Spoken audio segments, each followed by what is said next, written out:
Dislyte X Hertz Radio. Dislyte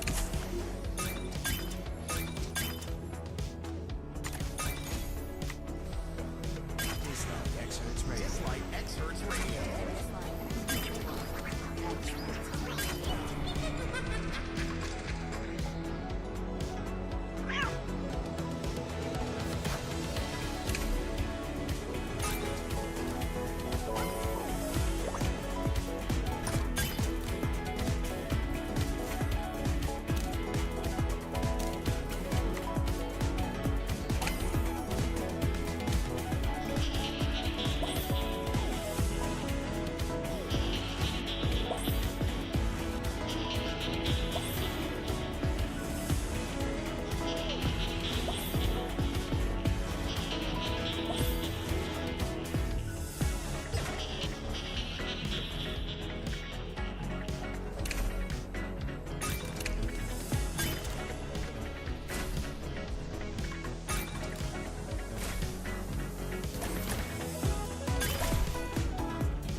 Okay, as usual, tes 1, 2, 3, kok.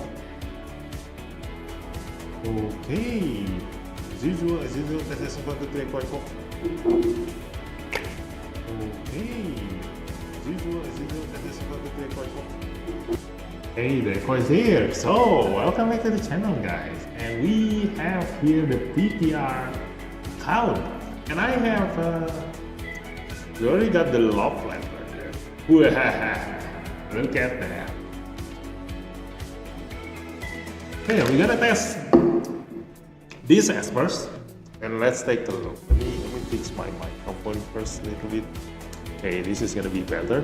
Okay, let's take a look. Oh my god, I'm liking that the design is another furry actually, but it's kind of like, I don't know, is it a coyote? Looks more like a lion to me. But let's take all these reward. Let's take Hablem, new Esper. Ooh, Wenlog, HUEHUECOYOTL. I keep getting a meme name out of this character. I don't know why. Like it is an actual god's name, but still like, I don't feel weird, saying the name out loud. So let me get comfortable here.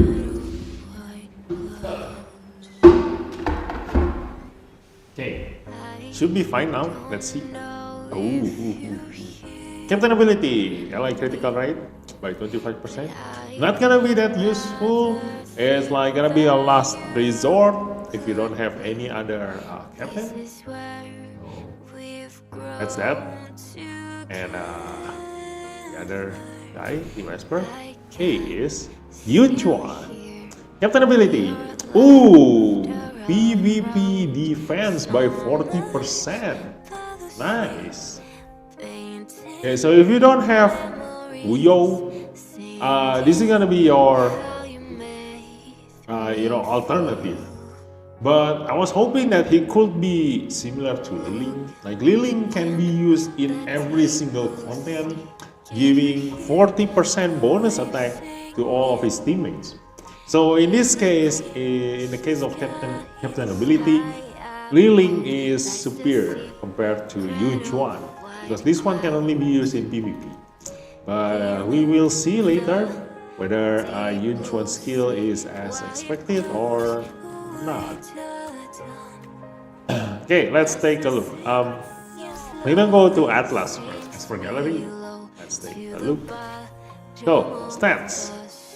Stats wise, I'm a playwright, a performer. How about you? Why does he remind me of Scooby-Doo? Okay, let's take a look at the stats. Maximum level, high HP and high defense. Yes, as expected of a support, so definitely the percentage number of the damage coming from his skill is from attack, right? Yes, it's useless, like he's not gonna be dealing damage at all, so just gonna have to increase his survivability, that's all. And then the Ascension, attack and HP. Still don't know what the attack is for. This one gives the buff, critical rate up and critical damage up. Then defense, speed, and health. These ones are alright. The speed can be proved to be, very useful. But where was that? The stats. 102 speed is actually quite slow for a support. So he's definitely not gonna be the first one to move in a battle. So this one not gonna be cast into the enemy before anyone moves. Then let's go to the rival rune, Wind and Avatara. Why does he need Avatara? What is good for his first ability? There's nothing good for his first ability. It is critical resist down, but there is a chance of taking critical hits by 30%. But you don't really need to keep spamming this ability, So he can actually have a more useful rally in the movie side. I don't know what the developer is thinking, but yeah, let's take a look at yeah, this one. That's casting Wild Howl. Which one is that? The first ability. Okay. Chance of reducing start turns good. Oh, so that's the Avatara is for. Now we know. Now we know what the Avatara is for. Yeah. So every time he triggers his basic ability, he gonna reduce the cooldown of his third skill. Okay. So that's the Avatara. Yeah. So Avatara is good for him. So he better keep using his Avatara then. Now going to Chuan. The design is nice. The animation is okay.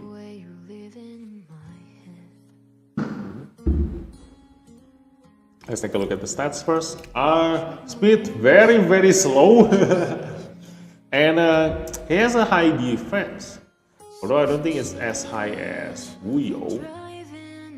Where is Wuyo? Yes, Wuyo still has the highest defense out of everyone. This one is alright. So let's take a look at the Ascension. HP defense, and this one gives what? Can be resisted and won't miss if it's sear on all enemies for one turn, okay? Resist, HP, and defense. Oh no, he got something, he got a skill that if he has higher defense than his enemy, he do something, right? Yeah, this one. So at least the defense is useful. But I was hoping that he could at least get a critical rate or critical damage in here to increase his damage. But that's his Ascension. And rival rune, Ocean. Oh, that is quite rare. Usually a Defender Esper was given the Nether set, but this one is Ocean. And this one is Grove. Why? Why not Stonebane? Why? Is this gonna be a weird Esper? Ooh, I like that. On his back. And the dog is the dog bigger? Is it? Sorry. Did I scare you? Maybe not. Damage taken in combat minus 20%. Quite alright. Not something that you want to aim first. But if you do have if you do use Chuan and you have extra Divinate, you don't know where to use, then yeah, damage taken reduction is always good. Okay, so I don't know what the Grove is for. Let's take a look at their skills. Let's go. I'm gonna go here. Hey. First, we're gonna go with Wenlong. First ability. Attacks one enemy, damage can go up to 120%. It's an average attack damage for every single Esper. Every critical resist down for 2 turns, quite okay. It has a 100% chance of flying. And then passive, when allies deal critical damage, damage plus 10%. Remember, the damage here is the final damage increase. As usual, if you deal damage while in Counter Sonica, where like it's the best example of like an increased damage output for a defender Esper, this increase your final damage output, which is gonna increase by a lot more than if it is normal content. When they deal non-critical damage, they deal extra true damage. True damage attack times the critical damage times 10%. Wow, that's gonna be huge. I mean, it is multiplication, really.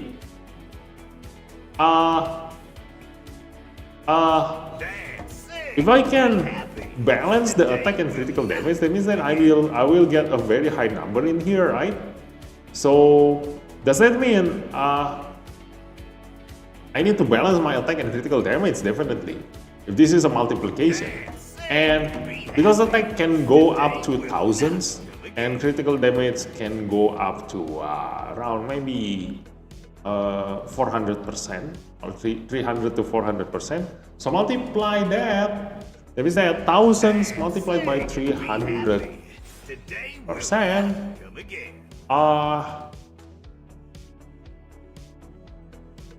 Okay, it's on 300,000 damage something. Okay, it's in the hundreds of thousands of damage, and then multiply by 10%. It's gonna be in the 10,000s, like 10,000s damage.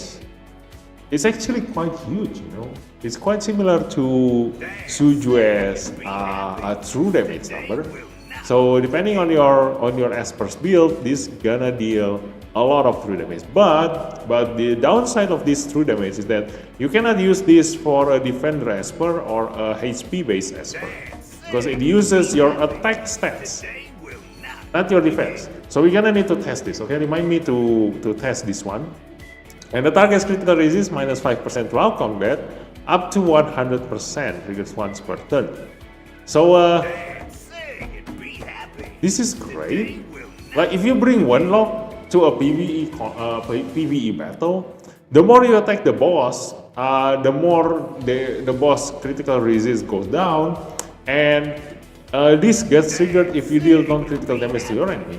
So you can actually, if you bring Wenlock, you can actually bring a whole team Esper lineup who doesn't have any critical rate at all. Like you use Ophelia with 0 critical rate, and then the more you hit the boss, the more the boss critical resist go down, and once it reaches like 100% minus critical resist, then even though your Ophelia have 0% critical rate, she will deal critical damage in every single hit she does. So that means that you're gonna be able to deal even more damage now in PvE content, because the boss fight lasts for quite a long time. So you definitely be able to reach this 100% critical resist down, because you only need to hit the boss 20 times with this. So yeah, this gonna change quite a bit of your lineup in Counter Sonica and Sentinel Hunt. And like I said in the analysis, it's gonna be really great addition in that content, in the PvE content. So do think about this and try to squeeze him in your lineup, because nowadays we have too many Espers. We have more Espers than we can bring into any contents that we have right now. So whether he's gonna overlap our current Esper's damage or not, it depends on your resonance and your lineup basically. But if you do take your time to build specifically Esper's lineup without any critical rate in here and make use of this passive, then maybe you're gonna see a higher damage than your current lineup. Going to the third skill, attacks all enemies 3 times. Damage per hit, 30% attack, can go up to 45%, so that means that in total you're gonna deal 135% damage, which is higher than other Esper's AoE damage. But if you don't give any ability one, then you're gonna deal only 90% attack, which is a little bit lower than standard AoE damage. But your Wenlock is not a DPS. He is not supposed to deal damage, so I think you can just use him without any ability one. This is good news. So for free-to-play players, this is a very friendly Esper to use. So do consider using him if you want. And he comes from the championship. So at least get one copy of him, and afterwards you can just think whether you want to use him or not, and just ask for the rest of the resonance from your clubmates. Wait, can you cast from clubmates? No, I don't think so. This is championship, right? So championship cannot be asked from clubmates and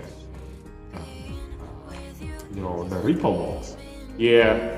So everybody will only have one copy of him if you don't spend, or if you are not a pay to win players. So yeah, I think the resonance also is not really that needed. Oh yeah, this one. Yeah, you do need his resonance too. This is where he becomes OP. Yes. Take 5. Yeah, this one. We don't know what. Hey, wait. We know what take 5 is, but we don't know what the passive it brings. So take 5 can't be damaged. Paralyze active turn start against take 5. Expires at the end of the turn. So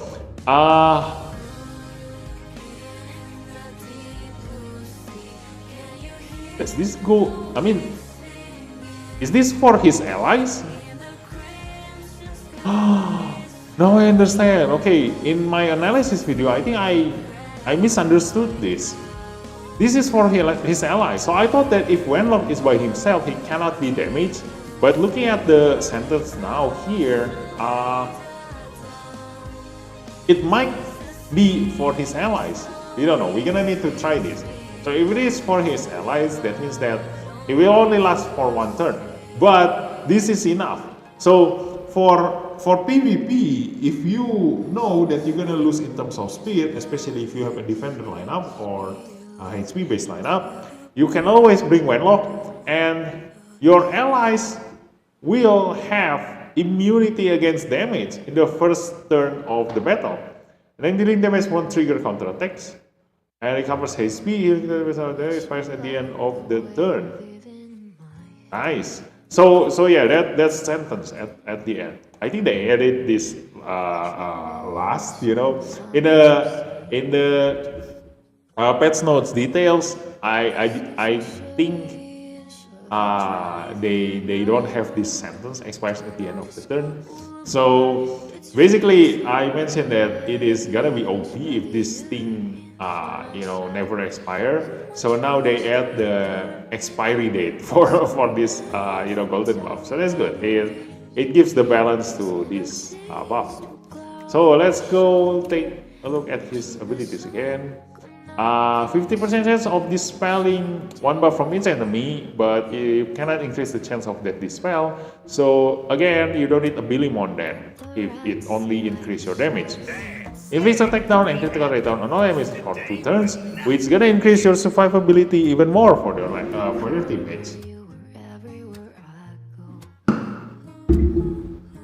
So he's a really great Esper, really great Esper. We're gonna go see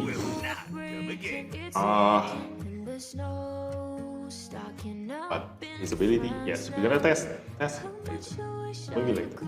Let's just go, or let's just test it first. We're gonna see this one. Oh, wait, no. Yeah, we're gonna test this one. Whether a defender Esper can get the benefit from this or not. He will get the benefit with the critical damage, but it's not as big as the one with the attack base Esper. Let's go. We're gonna test one by one. Wenlock first. Where's Wenlock?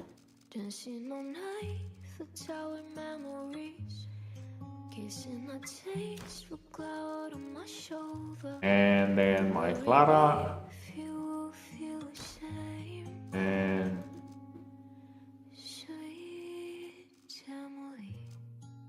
maybe one DPS Esper. Let's see.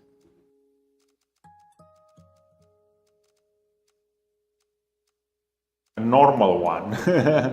A normal looking, Esper. Well, this one. Hey, wait, you're level 1.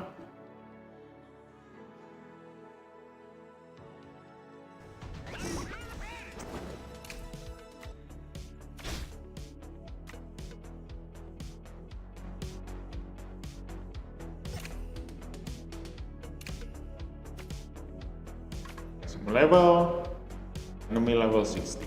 Okay, let's go. Yay, 2 times speed is back. Nice. Now we can see what's going on in this battle. Okay, before allies turn, they get critical rate and critical damage, which is good. This is gonna trigger Elif a lot of times, and this is passive, right? Yeah, so it will always be active. So Elif gonna get a lot of benefit from Wenlock, which makes more sense to use him now in PvE content together with Elif. So let's take a look at his stats here. Dance with me, baby! I don't know whether it was supposed to be awesome or funny, but I'm liking that animation. So let's see. When they deal non-critical damage, they deal extra true damage. So we're gonna slow this down. We're gonna see how much true damage does Lewis deal. So it crits. Oh, I just realized it's gonna be really hard to not crit. Because we have the critical rate and critical damage increase buff. Yeah. This is hard. Let's take a look at Clara then. Let's see if she deals critical true damage. Problem? No, even Clara deals critical damage. Let's try again, right? What it is? 299. Was that the true damage? Yeah, true damage is quite low. Well, because I don't have any, rally. Let's say, yeah, let's try with Clara. And he has critical resistance, so we're gonna hit other Esper. Still crit. Maybe I should change Esper. So it was around in like hundreds, the true damage. So let's see what happens if I use someone like Yamato.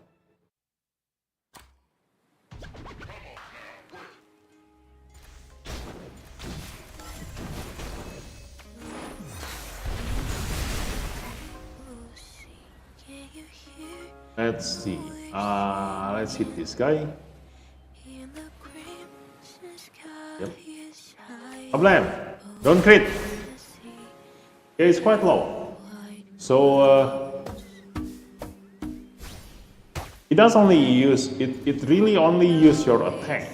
So even though he's really good for a defender lineup, but the true damage benefit more onto an attack lineup. So that's the balance there. Yeah. So you can use him both in defender lineup and also in attack lineup. He gonna give a different benefit to both of them. For the defender lineup, he increase your survivability, and yes, he increase your survivability, and because of the attack down and critical rate down. And in the attack lineup, he will inflict true damage. Like your ally is gonna inflict more true damage. We don't deal critical damage. Yes, yes.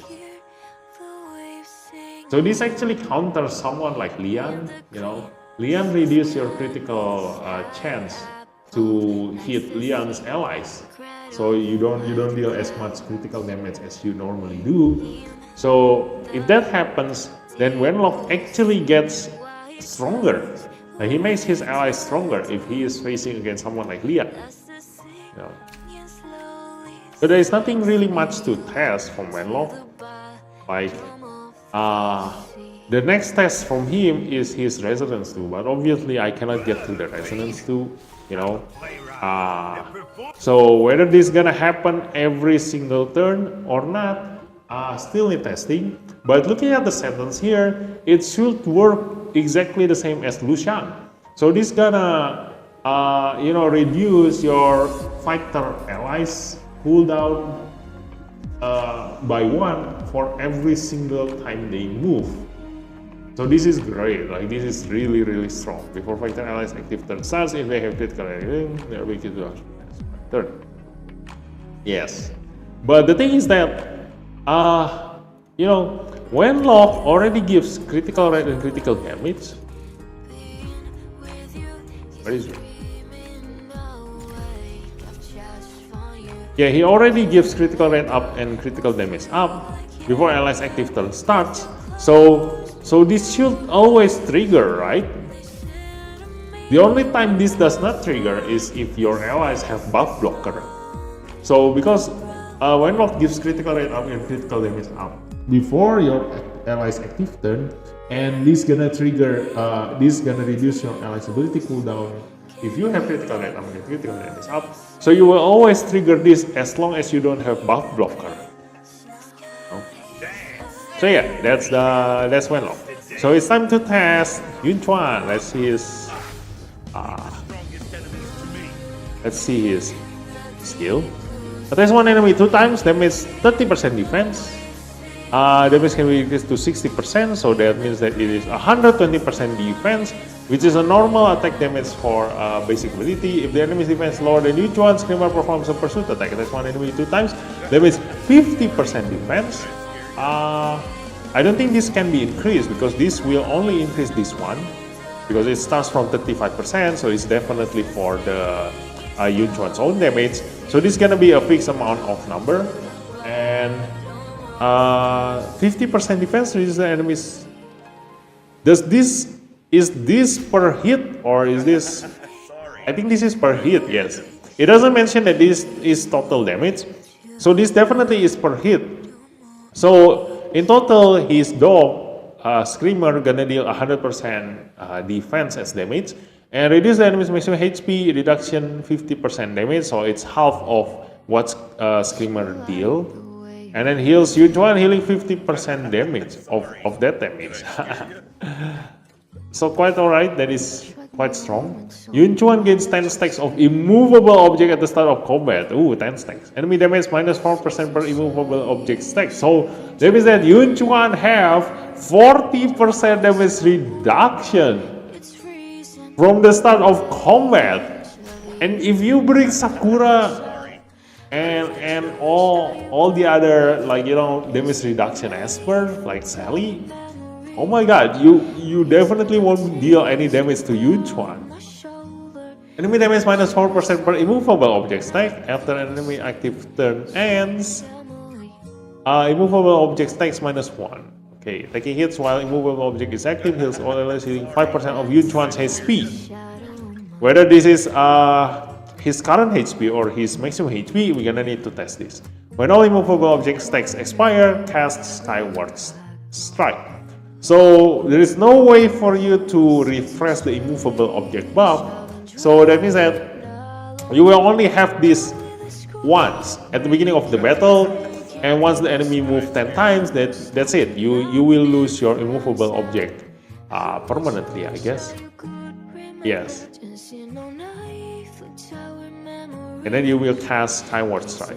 So he's more suitable for a short fight rather than a long fight. Because in a long fight, you definitely don't get any benefit at all from his passive here. You know, it will only trigger once, and the battle is so long that it feels like it's gonna feel like your Chuan only have two abilities. You know, the passive only triggers once and that's it. And you also don't get hit that much by the boss. You know, the boss doesn't really move that much if you actually have a fast rally. So that means that this immovable object also you won't receive that much damage from the boss. So the damage reduction is also not gonna be that much useful, and you know it's gonna take a long time until the immovable object stack goes down to 0. Sorry. Did I scare you? Yeah. So that is that. So he's more for a PvP. Hence why the captain ability is definitely for a PvP here. So yeah, they already tells you that, you know, dude, guys, use Chuan for PvP only. Okay. So third skill, attacks all enemy 2 times, damage per hit 50%, defense can go up to 75%. So that means that in total you're gonna deal 150% AoE damage using your defense. That is higher than most AoE damage. But I think if we consider Liling, what is Liling? The world is governed by people's cause. What is Meta Liling? And the changes they desire. If we consider, you know, the meta Esper right now, it should be expected. You know, like the damage, the damage should be expected at that number. Let me see. Following the rules will just hold me back. No. Liling deals even more damage, but Liling's one have requirement like you need to move 3 times first. So yeah, but the meta version should be stronger than the standard legendary, right? So that means that you know it is expected to have that much percentage number for Chuan here. So when Chuan has accentuated, deals extra true damage 50%. Defense, that is actually quite high. Who else have true damage? Who is he? This one, right?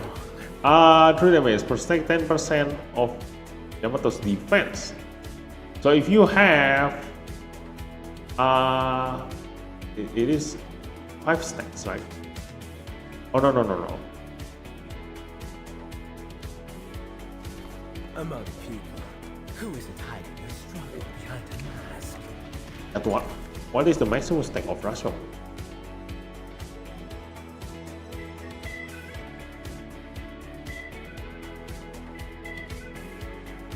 What is the maximum number of Rashomon stacks?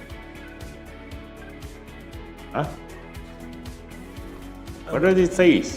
Who isn't hiding their struggle behind a mask? What is the...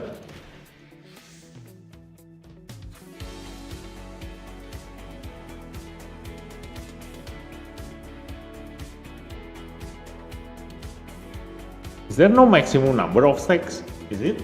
Yo, hi, Sir Dark. Welcome to the stream. Huh?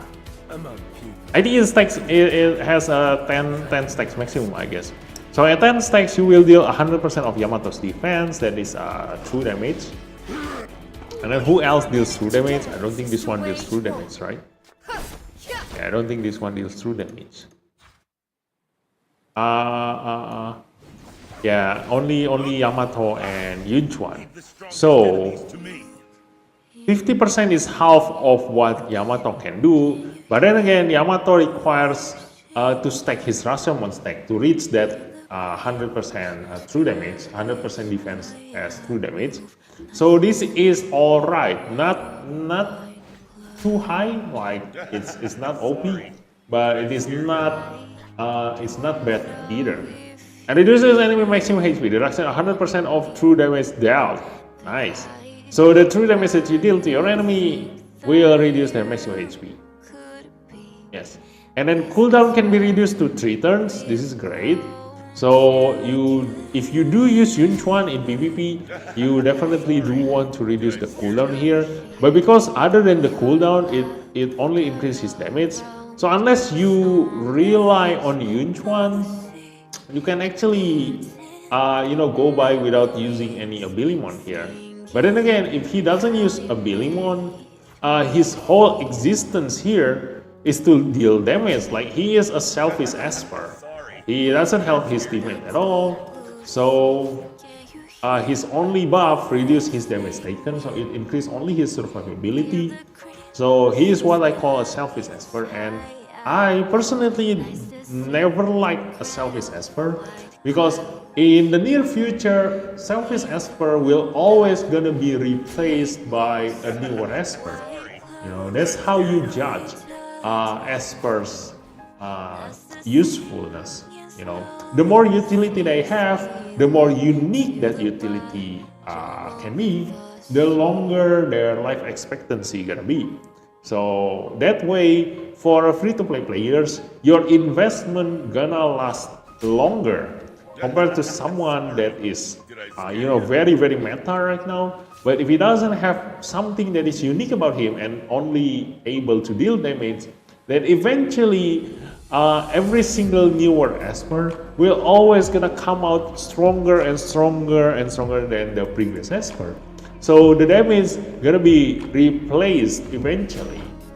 That's how I look at Chuan right now. He is only able to deal damage. And there is nothing unique about his skill, Yeah, it's only the true damage. But the true damage can be very, very strong.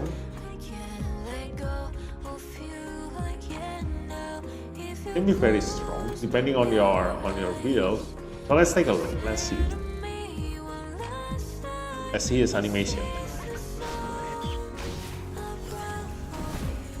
Look at that. Hey, the number already goes down to 5 because there are 5 enemies, but it does increase his survivability at the beginning of the battle.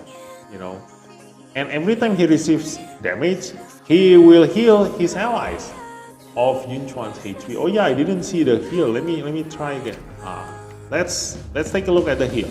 If the heal goes lower and lower, the more he receives damage, that means that the heal is dependent on his current HP, not his maximum HP. 855. Come on, hit him again. 855. Why not hit him?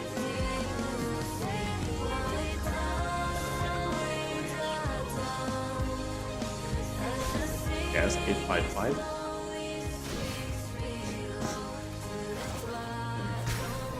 Oh no, don't heal him. Gonna go back to full health. Oh yeah, does the damage reduction also reduce his healing? Can that thing happen? If he receives lower damage, then will his heal also get lower? Okay, it heals using his maximum HP. So that is good news, guys. Good news. Because if he heals using his maximum HP, even if he is at low health, he will always gonna heal the same amount. So this is good for fighting against a speed team. Because that means that for a speed team, they definitely gonna move first. And you need a way to survive getting hit by the speed team. Otherwise, there's no way for you to be able to counterattack a speed team. Strategy. So these two new Espers,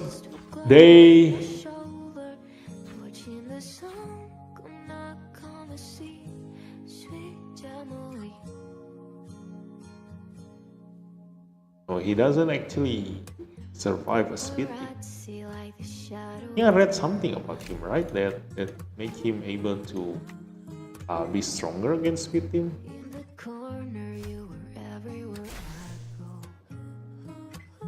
Whoa, me? I'm a playwright. Driving alone, down with a school heartbreak. No.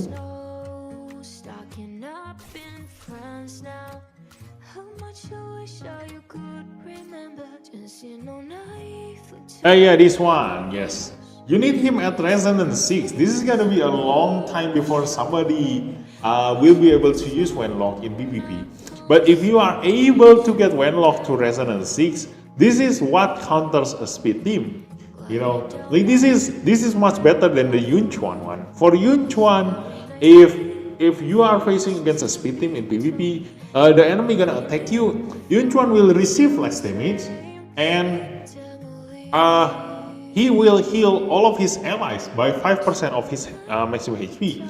So if you have him together with Lian, Resonance 6 Lian, at the beginning of the battle, when the enemy attacks you, you will heal so much more that you can actually survive the enemy's speed team attack. And it is time for you to counter attack and kill them back, you know. So that is a valid strategy for HP based expert lineup and also a defender like expert lineup to bring both Chuan and Lian, and you will definitely be able to survive even better, you know. So right now the Wuyo lineup can actually make use of Chuan if you do have trouble surviving.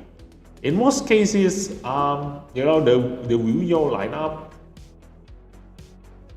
actually lose to a true damage esper, just like you know, who is that? Who is that? Epic Simmer esper. Forgot the one that I don't have until now.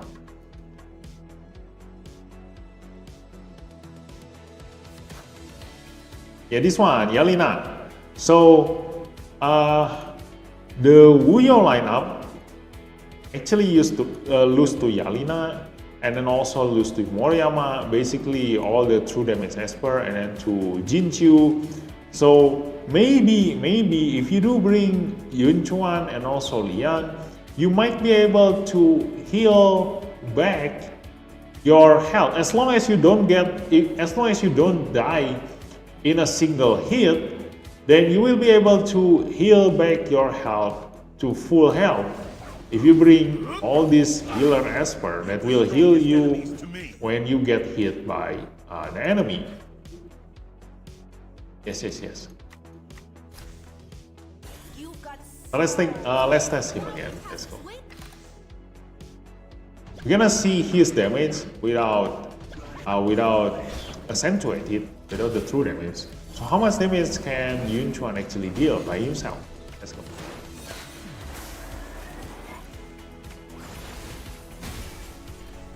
Okay. My third eye is open. Nothing can stop me. Quite alright. Quite alright. I mean, there are not many esper that can inflict AoE sear. So he's definitely a good addition to your lineup, and that was his passive triggering after he reduced all of his immovable objects. So once the enemy get 2 turns each, Chuan definitely gonna move and deal damage. So if you actually give a Bilimon and build your Chuan and increase his Divinate, he will have so much defense and so much damage that you can actually wipe out the entire enemy lineup after they move 10 times, because you will be able to cast your third skill twice, once from his own turn, and the second one is after the enemy moves 10 times just now, you know. So this is great, like he can deal even more damage, and if you bring Lucian, your damage will become a true damage, you know.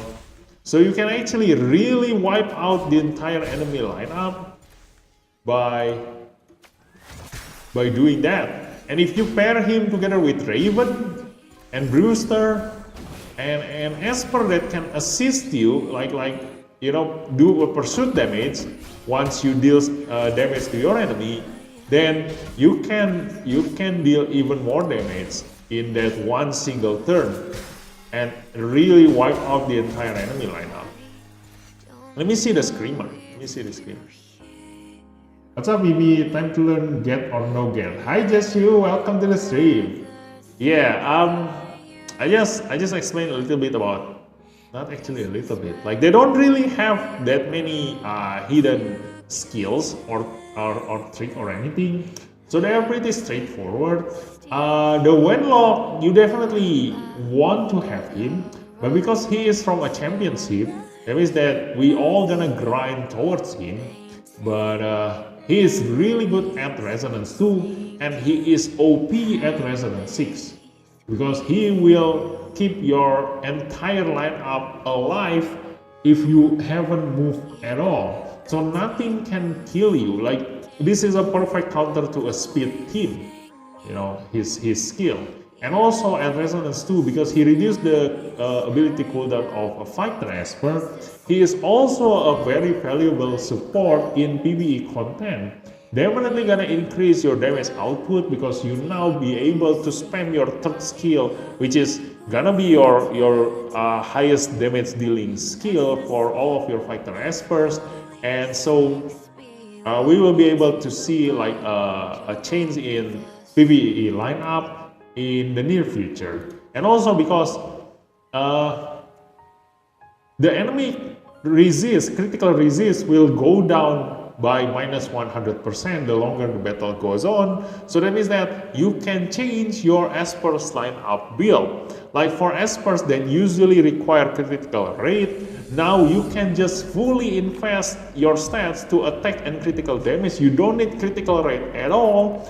And after the enemy's boss, like Sentinel Han or Falsetto Fantasy, after you hit the boss 20 times, the boss will receive like critical resist -100%. So definitely, even if your Esper doesn't have any critical rate at all, you will be able to deal critical damage. So by investing fully on the attack bonus and critical damage without any critical rate, you can actually increase your damage output by even more in the PvE content. So let's see the Screamer's damage. This hits 2 times, and then Screamer attacks one enemy 2 times, damage 50%. But just now I saw him hitting the same enemy. So this is gonna end up hitting the enemy 4 times, right? Let me see. Right? Problem. Ooh. Where's Screamer? The what? He has higher defense than me. Is it? I'm gonna need to hit someone with lower defense. Let me see. Who has lower defense? Probably the healer, right? The healer or the DPS. Maybe the DPS. Let's see. Hit 4 times. Okay. Oh. Oh, there it is. Yay. So yeah, it deals roughly the same as Yun Chuan's usual, though. No, actually it deals more. 50% defense. Let me see Yun Chuan's dog. The original Yun Chuan's dog.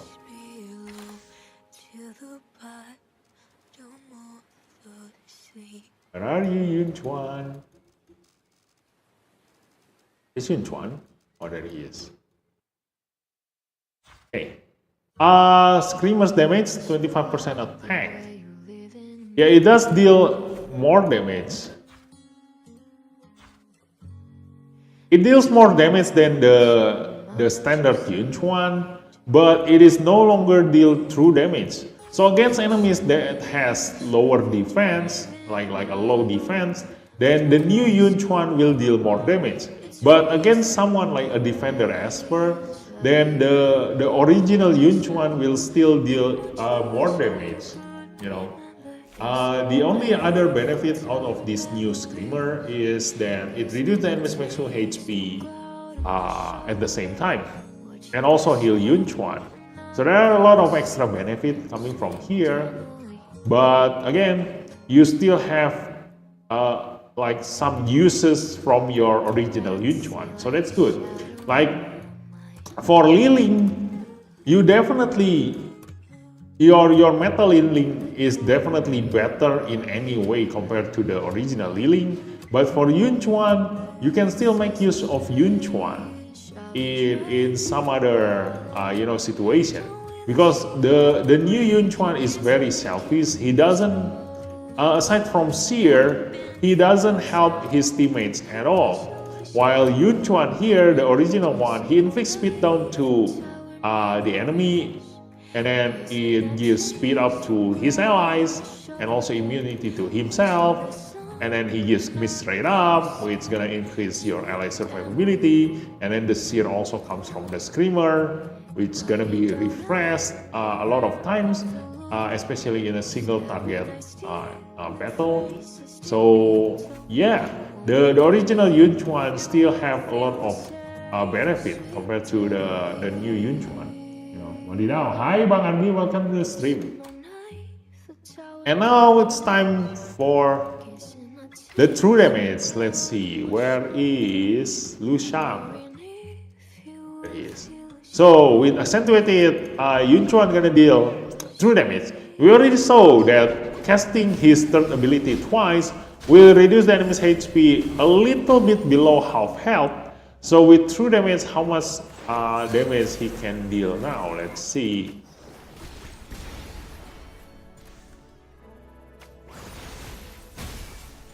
Okay, true damage. Let's see. Let's slow this down. Wow, nice. Okay, after they move 5 times, we're gonna cast our skill again. Let's see.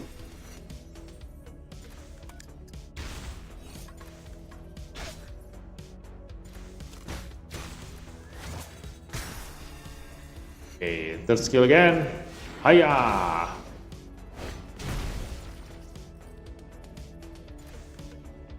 It actually doesn't really deal more damage.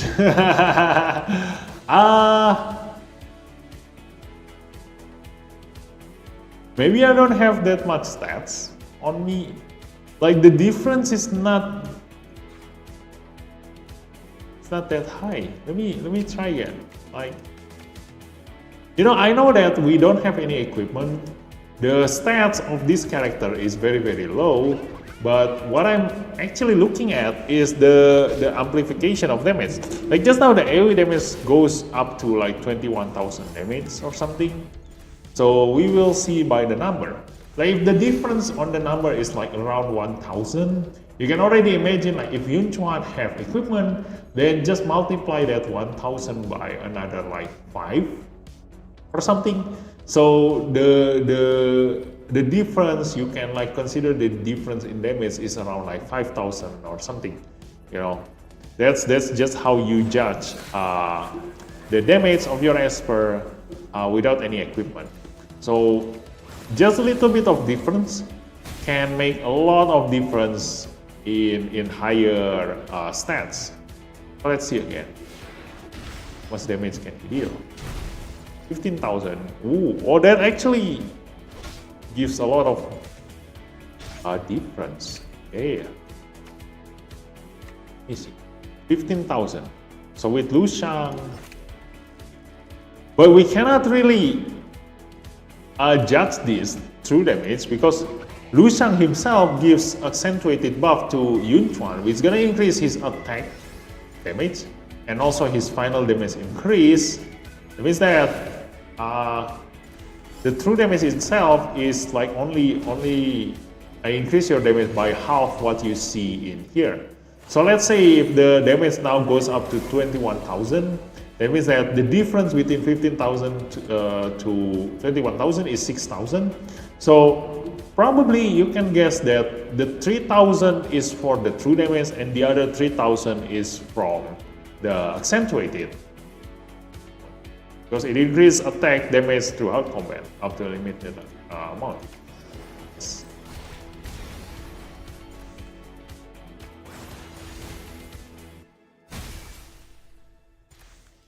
Okay, let's see the damage again.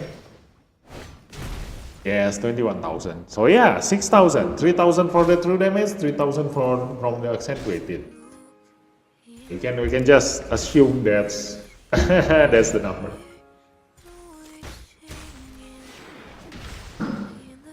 So yeah, not really that excited, but if you have equipment and if you build your Chuan and you know actually consider using him in PvP, that small difference gonna amplify it by even more. Like imagine if I give Chuan equipment right now, he might be able to clear this entire enemies right now by just using his third ability twice. Yeah. So imagine that in PvP situation, you can probably like kill a couple of the enemy Esper, and the rest will probably like having very low health. So it will definitely gives you an edge in killing your enemies, and definitely because you gonna bring him together with Wuyo. So after the enemy moves for a couple of turns, Chuan gonna move, and then once the enemy hit you for a couple of times, then Wuyo also gonna move. So with both of them move, something that if the enemy, sometimes right now, like even myself, if I bring Sakura, then sometimes I can survive Wuyo's damage, like coming from the third ability, second ability, and first ability. I sometimes can survive if my enemy in PvP doesn't give Abilimon to Wuyo, or doesn't doesn't have any divinate on Wuyo, like Wuyo is at resonance 0, then with my Sakura I can survive getting full hit from Wuyo. But now if Wuyo is together with Chuan within the same lineup, you might need it to think twice, because now you have two Espers that gonna move without them doing anything. They're gonna move without them doing anything, and together with Iki, this is gonna be the ultimate hit you in the face yourself lineup. All three of them is like how to say, like the best explanation for this is like a blade mail in Dota 2. Like the enemy die themselves by just moving and attacking your lineup. They will die if they attack this kind of lineup. Then who else can return damage if they get hit? Let me see.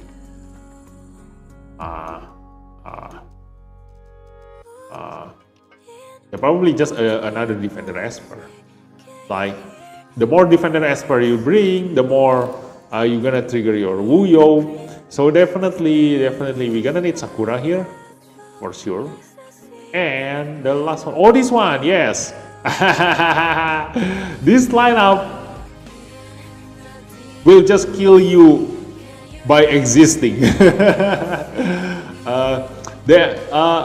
Four of them are defender Esper, so definitely if you do deal AoE damage, then Wuyo gonna get triggered. And then Chuan, after you move 10 times, Chuan also gonna get triggered. Iki, also his passive, after you move certain amount of times, he also gonna get triggered. And also on top of that, if you hit Iki's allies, you're gonna receive true damage. So this is the most dangerous one for a speed team like myself, like a speed user like myself. So that's why up until now I always avoid Iki in my every time I do my PvP. I always avoid Iki because I will die myself just by hitting them, because I'm using a speed lineup. And then Donar also, after you hit him 5 times, if he doesn't get stunned, then he will counter attack and gain a bonus turn. So I assume everybody here have Resonance 6 Donar, because he is you can get him in the shop. He is the easiest legendary Esper to reach like Resonance 6. So do aim for him. if you are still progressing through your donor. So that's his ability. And then Sakura here is definitely needed. He is the best defender support esper, and also if she managed to move, like your entire lineup will definitely gonna heal back to full health, because all these espers are gonna be really hard to kill. Wow, this is such a really good lineup here. Yep. So yeah, I guess that's all the testing we gonna do. Like,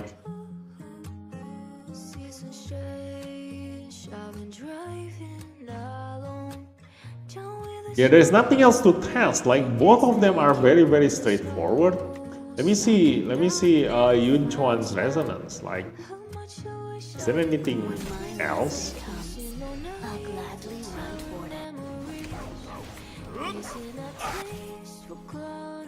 This one is the same as Lily and has the effect of immovable, reducing enemy damage by 8%. Oh yeah, this one, nice. So you got 40% damage reduction. If you have Yun Chuan and Resonance 2, you will have 80% damage reduction. You cannot kill Yun Chuan unless you are using Moroyama. Damn, this is insane. 80% damage reduction. And if you bring Sakura, you will have 100% damage reduction. Although I don't think it is like, you know, accumulation, like it's probably a multiplication kind of damage reduction. So after you reduce the damage by 80%, now you're gonna reduce it again by 25% using Sakura's passive. So you definitely won't be able to reach that 100% damage reduction, but at least you can imagine this as like a 99% damage reduction. This is insane. Like, Yun Chuan will never die at the beginning of the battle. Like, he definitely will be able to at least use up all of his immovable object buff and trigger his third skill. Definitely. Like, even after giving the enemy team 10 turns chance to deal damage to him, he has so much damage reduction that he will probably not gonna die unless he got hit by Momo, Moroyama, Jinchu, basically all those true damage esper. I'm going to have a ton of Wisdom saved up. Yeah, this is crazy. I have Jinchu on Resonance. Even Moroyama might not be able to kill. Oh no, Moroyama will be able to kill, because Moroyama ignore damage mitigation. This is why, if you remember, like, I chose Moroyama for my next Simmer pool, you know, in the Simmer Echo in here. Yeah, in here. The other day, I was thinking about, you know, Petros or Moroyama. While everybody else took Chehe, I took Moroyama because I knew his value, you know. He is a really strong esper, you know. Being able to ignore enemies' damage mitigation is what you really need right now. Like, you can already guess, you should already guess, like, among every single esper here, even though we already knew what true damage is, why goes to length to say that Moroyama is able to ignore damage mitigation, not just defense, you know. So this should be like, if you are suspicious of something, like the wording is supposed to be suspicious, then there should be a difference between true damage and ignoring damage mitigation. So for that kind of damage mitigation coming from that Yun Chuan, definitely the strongest killer to kill that Yun Chuan is this guy.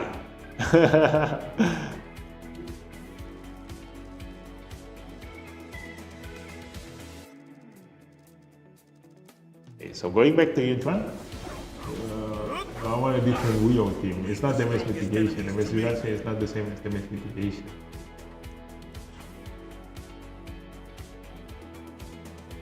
Oh yeah, this is enemy damage minus 4%, not damage mitigation. So I think should be the same. But this affects your enemy instead of affecting you. Oh.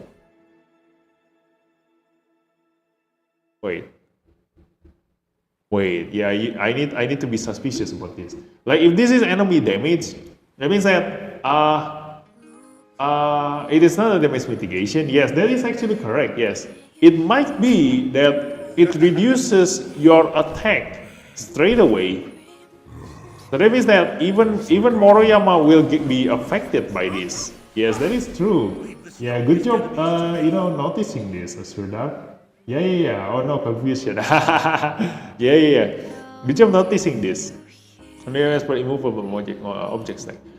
But here's the thing, here's what I learned from a lot of other RPGs out there.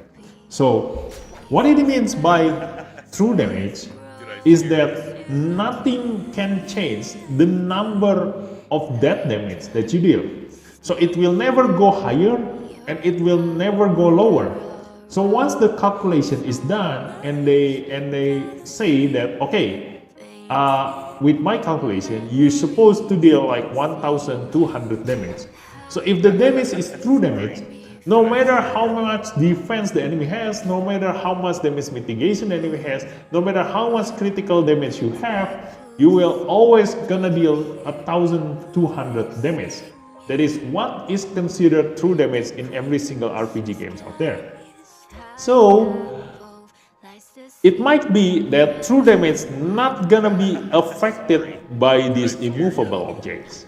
That is what I expect this to happen, But for Moroyama's case, Moroyama ignores enemy's damage mitigation, but Moroyama's attack himself can still go up or down depending on his own attack and critical damage, So if the enemy mentioned here that he has damage mitigation, he may take minus 25% damage. So this is damage mitigation to Sakura's allies. So this will be ignored by Moroyama. But it might not be ignored by the true damage, because the true damage doesn't change your number, but it might be reduced. I don't know, like I never really tested this, but it seems to me like whenever I hit Sakura using my Momo, like she is still very, very hard to kill. Like she is still very thick. Probably because of the shield, but I don't know. But if I hit Sakura using my Moroyama, she will die in a single hit. So I suspect that true damage get affected by damage mitigation. But I don't know, like if any of you can confirm that, then tell me in the chat. Damage mitigation is subtract down. Damage mitigation is dependent. If you look at the situation, damage wood, attack and damage wood, I think it's the opposite of damage wood. Thing is, I don't know if it only applies when attacking a uniform. Yeah. This only applies to Meta Chuan. Oh, yeah. It only says enemy damage minus 4%. But it doesn't mention that does it happen all the time or only when it attacks the owner of the immovable object. Yes, that is also correct. Yes. And that's the thing, like attack and damage boost. So if you have attack up, then it increase your attack number here, But if you have damage up, that means that the final damage after every single calculation takes place, then that final number will be increased. So damage reduction is the same. After every single calculation is done, the final damage that comes out, if it goes to your Esper that has the damage reduction, then that final damage will be reduced. That is what is called damage mitigation. It is different with defense up, because with defense up, before the calculation takes place, your defense will be increased, and then that new number is the one that will be considered within the calculation of the enemy's attack and your defense, and that will result into the final damage number. So that's defense up and damage mitigation, damage reduction, basically damage reduction and damage mitigation. So for this one, yes, it reduces the enemy's damage instead. It might affect Moroyama, but it probably won't affect a true damage esper. So if you are able to test this Chuan getting hit by Moroyama, which I definitely cannot do in here, and also even in the future, there is no way I can try this one. I cannot test this. If you try to hit Chuan with Moroyama and his damage get reduced, that means that Chuan is the only one that can actually counter Moroyama right now. Because I am currently in progress of making a video out of my Moroyama, and I'm gonna show you like he can kill every single Esper. So if this works as it is, like the one that we think about all this just now, then he is the only one that will not die by getting hit by Moroyama. He is the only one that cannot die by Moroyama. Wow. Oh no, I can test that. Yes. Once Chuan get released and somebody use him in PvP, I definitely will be able to feel the difference. Because right now, I am actually having fun in my PvP after I got my Moroyama to Resonance 1, because I can just kill every single Esper in one shot with my Moroyama, especially with the current buff. Where is it?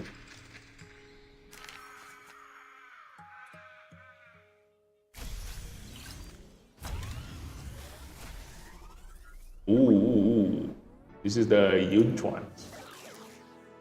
I don't know if you can still see this one, the buff. The buff is different. No.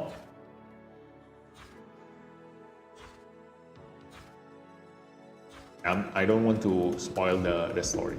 You're gonna need to see for yourself. It changed. So yeah, the third one, the one that increase your single target ability damage, I'm actually having a lot of fun using my Moroyama with that buff. So I'm actually in the progress of making a video out of that. But that is what makes me able to kill every single Esper using my Moroyama. So if I'm unable to kill Chuan, that means that this really reduces the enemy's attack damage. And if I cannot kill even his allies, that means that this immovable objects applies to all of his allies. But then again, anyway, like, you will be able to get him for free, right? Like, as long as you follow the event. So there is no downside to just having him. The question is whether you want to invest on him or not. So once we get him, once he got released into the actual server and somebody got him, you might want to try him out in PvP and try to get hit by Moroyama. If you can survive, that means that if you do use Wuyo's lineup, then you might want to use Chuan now, because he will be able to either make his allies unable to be killed by Moroyama if this immovable object applies to all of his teammates.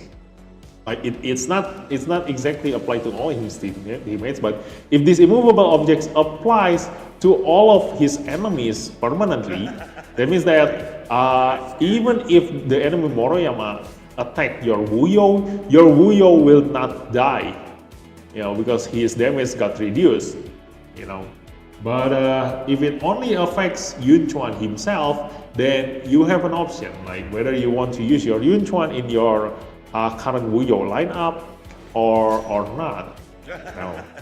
But if he still dies, that means that definitely do not invest in Yun Chuan.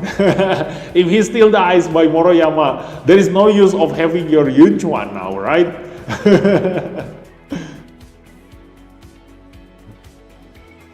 Think we can test it. Why? How? How to test that? I don't have Moroyama in the VR battleground. Maybe if I go to the PvP, but then again, I need to find the enemy first. I need to find someone who has Moroyama, and I definitely will not be able to find that. I definitely won't be able to find someone with Moroyama in PvP. If you take Meta Yun Chuan into practice mode with someone, you can see if the allies take half damage. Ooh, it is actually true. Let's try. But that's gonna be a very hard thing to see, you know. Let me see. Let's just bring Moroyama. And let's bring the Yun Chuan. Can actually do that. Let's see, maximum level 60. Okay. So if Moroyama get hit by the enemy, how much damage he receive? And without Yun Chuan, how much damage he received? 2078. Okay, from that guy. 2078. Or let's just continue first. 2338. Okay. 2008. Wait.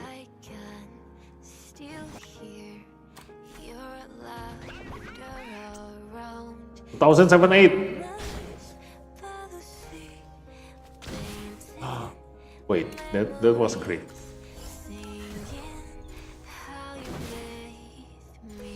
It reduced, guys. It works. Oh my god, it works. It works. Wait, he doesn't have any damage reduction, right?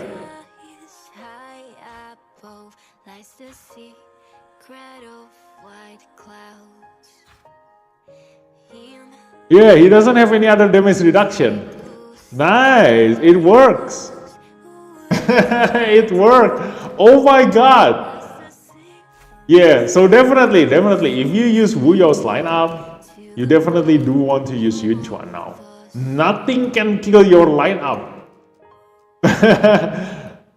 Before 10 turns happen, nothing can kill your lineup. Oh my god, especially if you have him at Resonance 2. This is 80% enemies damage reduction. This one. Oh my god, this is 80% enemies damage reduction.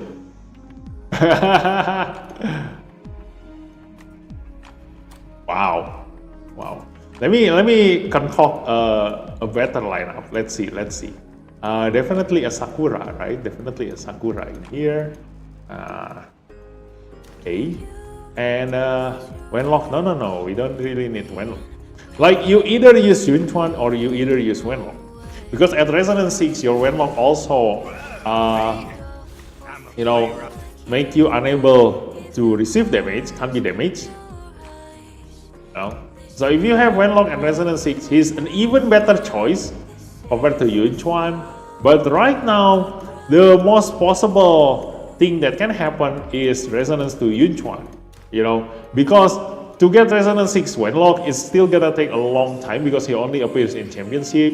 And again, that proves that Championship Espers are better than the normal standard legendary Esper. Like Momo, like Yamato, and then also Wenlock here. And then who else? Who else can we use in here? Let me see. Maybe a Donar? Actually, no. Donar, even though this is a counter attack kind of lineup, like after the enemy attacks your lineup 10 times, we are gonna move. After the enemy moves 10 times, Yun Chuan gonna move. After Donar gets hit 5 times, Donar gonna move. But I rather have a DPS in here. Someone that can kill the enemy lineup. Probably something like this. If you have Moroyama at Resonance 6, like if you are a pay-to-win players and have Moroyama at Resonance 6, once he moves and kills someone, he definitely will be able to kill someone. And then he gonna get a bonus turn and reset his third ability and kill someone again. So he is actually the best killer in the entire game. And so with the damage reduction from Chuan, you can actually make your Moroyama invincible at the beginning of the battle. 80% damage reduction, 80% enemies damage reduction is no joke. That is huge. It goes down by 8% per enemy turn. Yeah. But that's the thing, like it's actually quite enough. Like if you have a speed team on the enemy lineup, if it is PvP and the enemy is a speed team, usually there's only one support esper that's gonna move. Like preferably someone like Chuyao and then Feng Sun, one to give debuff to the entire enemy lineup, one to give you buff, and then after that the enemy DPS gonna move.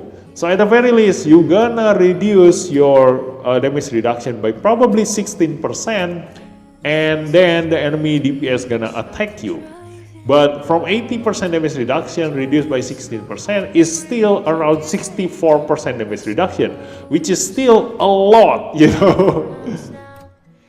When the power scaling is meta, what is CA? What is CA? Championship basic legendary. I found something discussing with you, Himal. So what does OCS3 do? Oh, this one, it deals true damage. If you bring Lu Shang, it's gonna deal true damage and reduce the enemy's maximum HP. It deals normal damage, and can be resisted and won't miss any fixed tier on all enemies for 1 turn. So yeah, if you do want to bring Lu Shang, this is also quite alright. It increases all of your allies as per defense, because this is a defender lineup, and it reduces the Sakura's cooldown every single turn, so you're gonna be able to spam your third skill if you bring Lu Shang in here, which means that this lineup is almost unkillable. Not almost, this is pretty much unkillable. If we test this and it does reduce Moroyama's damage, that means that nothing can kill this lineup. Nothing can kill this lineup, guys, at the beginning of the battle. And if you manage to kill the enemy's Moroyama, that's it. Like after your immovable object buff gone, nothing can kill you. If you are able to kill the enemy's Moroyama before your immovable object buff is gone, then it's your win. Celestial Anomaly. Wait, what is Celestial Anomaly again? Who includes in Celestial Anomaly?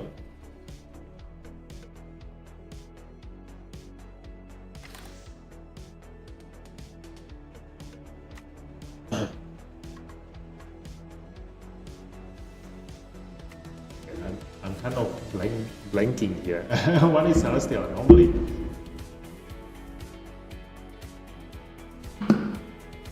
Oh, is it someone like Sujue? Yeah. Sujue, Sloan, yeah, those kind of Vesper, right? Yeah. Now I understand. Like I don't remember the name. Yeah. So that is called Celestial Anomaly. Okay.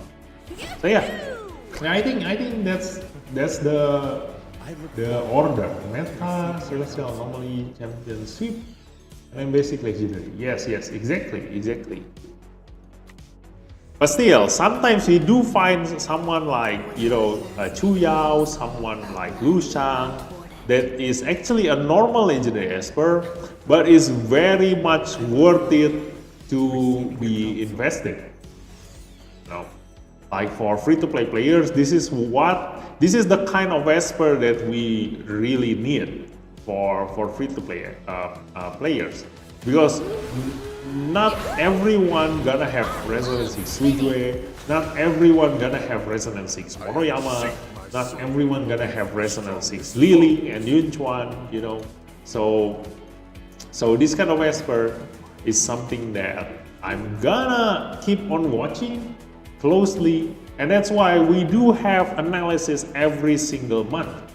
You know, nowadays Dislyte always come out with new Esper every single month, right? Yeah. So every single month we're gonna do this analysis, and we will see if I can catch a worthy Esper, the one that is beyond legendary, someone like this guy. We've already catch a lot, you know, like let me see.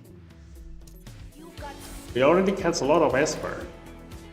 So like a long time ago, I catch Intisar, and then after that, I catch someone like Javid, Archibald, and then yeah, I quit the game before Haley comes out, but Haley is one of them, and then Sujue is Celestial normally, so that's definitely good.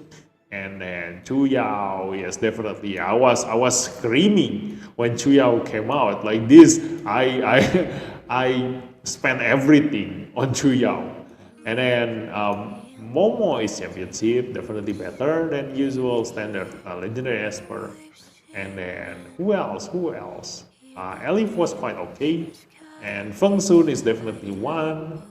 And yeah, that's all. And now it's actually one lock, but this one is championship, so you can already expect that he is better than the normal legendary Esper. But okay, just because it's a basic golden regular Esper does not mean it's useless. Yeah. So that's it, I guess. What else?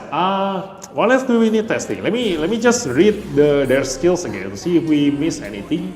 And there's gonna be the summary for tonight's video, guys. So let's see.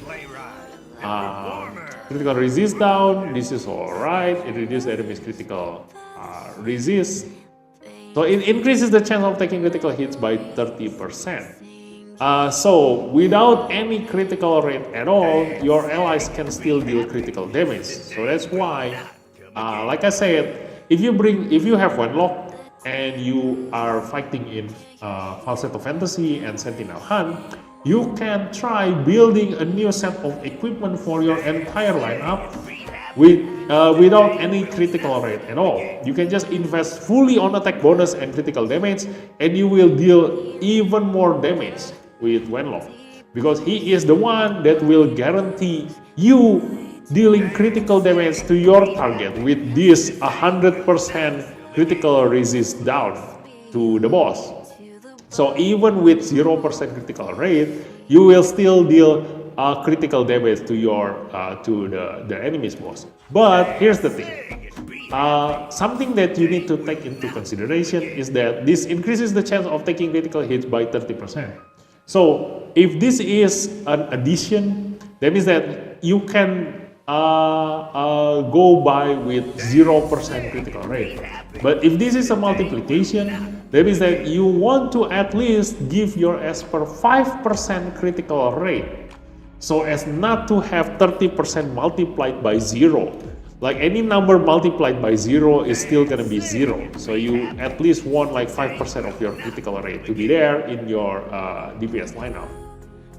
But this one, if you do want to test it yourself, then feel free to do that. But I don't think I can go to Sentinel Hunt or Falsetto Fantasy in this VTR account to try this one. Maybe we can try. Oh yeah, you already have a basic 10% critical rate. So yeah, you don't need any critical rate at all. Just stay at 0% bonus critical rate. Yeah, the 10% basic critical rate is already enough. It will guarantee that you will be able to deal critical damage to your target if you bring Wenlock in your lineup and the battle lasts for longer than 20 turns. Okay? And it also reduces the enemy's attack down and critical rate down, so you definitely will be able to survive much longer. But the best part about Wenlock is his second resonance here. Because for your fighter allies, every time they move, their ability cooldowns will be reduced by 1. And because Wenlock gives critical rate up and critical damage up, to allies before they move, every time before they move. So this will always gonna trigger as long as your allies don't have buff blocker. So only if your allies have buff blocker, then this will not trigger. And then after that, this one just reduce enemies maximum HP. And this one is where you can bring your Wenlock to PvP. Once you have Wenlock at Resonance 6, your entire lineup will not be able to get damage before they move. I don't know if this applies to every single allies. I do want this to apply to every single allies. This will make Wenlock really OP. But if this only applies to Wenlock himself, then yeah, it's kind of like a little bit useless, but it's still gonna be a long way until we can reach Resonance 6 Wenlock. So this that's the only thing that we need testing, but definitely I won't be able to test this. This is on Resonance 6. So I do hope that this Tech 5 will apply to all of his allies. Right? Like this is Tech 5. We have 5 Esper lineup, and it feels like you are in a band or something. So this definitely should apply to his allies, right? And all 5 of his allies. Does Wenlock S3 do AoE crit resistance? Apu is not AoE, that's allies, so I assume it will. Yeah, that's the thing. Like it needs to be tested, you know, before allies active turn starts against Tech 5. So we don't know whether this applies to his allies. Like all 5 of his allies have all Tech 5 buff, you know. Like I do expect that is the effect of this Resonance 6. Should be. Because if it is only him that gets this effect, then it says here before allies active turn start, it's gonna be the same as what I explained in the analysis video. Like here, if Wenlock is the one that has this buff, that means that he needs his allies to move, and then he will remove this buff. So as long as his allies doesn't move, then no matter how many times your Wenlock move, he will always gonna have his golden buff here. So that's why I mentioned in my analysis video, if you have Wenlock together with someone like Adrina or Wuyo who doesn't move, then he will never be able to get damage. You know, that's what I thought at first when I analyzed the patch notes. But now when I take a look at this sentence here, the wording in here, I expect this to apply to all of his allies, because there is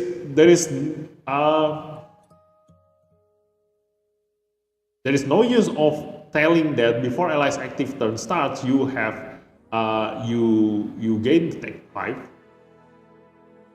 expires at the end of the turn, you know. Like you can just say before your active turn start if it only affects Wenlock himself.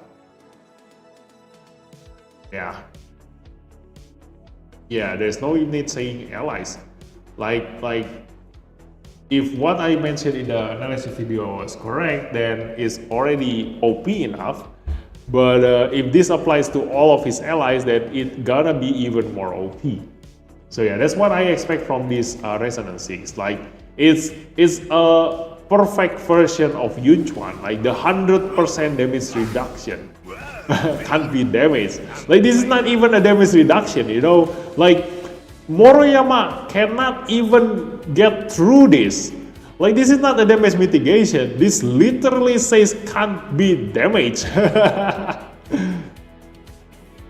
It will not like his crit rate, like Sachiko. We can look at it for like Sujue to get an idea of what will happen.